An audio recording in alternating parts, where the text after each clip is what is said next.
two neurotransmitters better than one? That's the theory behind SNRIs, things like Effexor and Cymbalta that work on both serotonin and norepinephrine at the same time.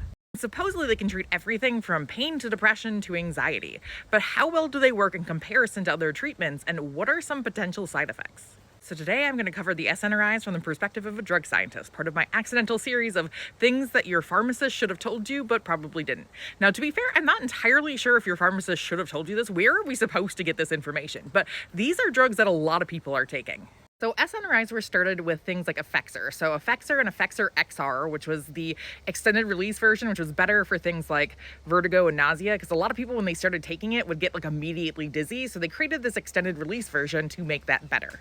Side note, I am coming from my maple syrup evaporator behind me because it's really soothing and I just didn't want to go inside to make this video. Sorry, not sorry. Listen to the ASMR. So drugs like Effexor were created with the premise that if you influence both the serotonin and norepinephrine systems, maybe that would be better for depression than if you just worked on serotonin alone. So the original SNRIs had like a 30-fold affinity for serotonin versus norepinephrine. So this means that basically you had way more of an effect on the serotonin system, so you saw more of an increase of that neurotransmitter. And so it was actually more similar to SSRIs, and every version that we've had moving forward actually gets kind of less and less similar from SSRIs. So they add more and more to the norepinephrine. Like the latest versions of SNRIs actually have more norepinephrine than serotonin. So they've actually like reversed course. Now, weirdly, these drugs seem to affect serotonin first. So like initially they'll actually inhibit the reuptake or recycling of serotonin. And then after that, then they actually affect the norepinephrine system. So it's not both at the same time, it's one and then the other. Why? We don't seem to know. And because these early versions of the drugs actually worked more on the serotonin system, what you saw is that the side effects would very closely resemble the side effects of other antidepressants that worked on the same system. So you'd have kind of the sexual dysfunction, you'd have the headaches, the irritability, the nausea. You'd have those effects that you saw with SSRIs. Those would be more common with the early SNRIs. And only at higher doses would you get some of the norepinephrine-linked side effects. So things like racing heart, so an increase in blood pressure, and also things like night sweats. Very pleasant to deal with. And then, just like the SSRIs, you also have terrible withdrawal symptoms.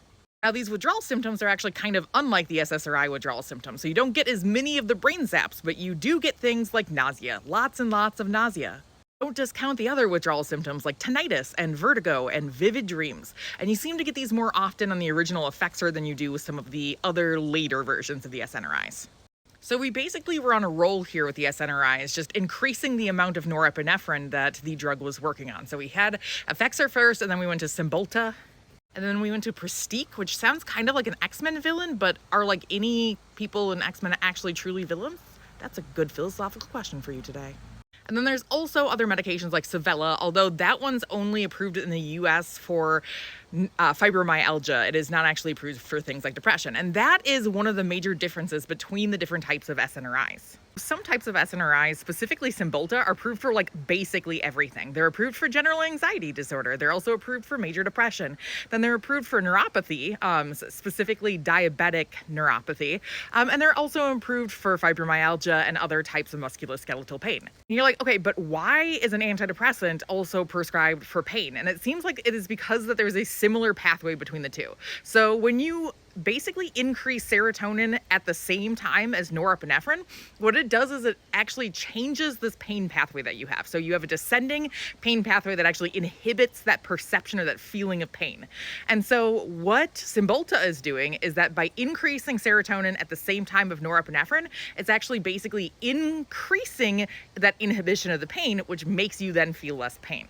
So that one specifically works well for things like pain, but they all seem to work well for things like depression too. And they're kind of similar in efficacy for SSRIs, but the problem is that SSRIs are incredibly cheap. So a lot of insurance companies are just like, yeah, sure, Lexapro, let's start you on that because that's the cheapest option for everybody.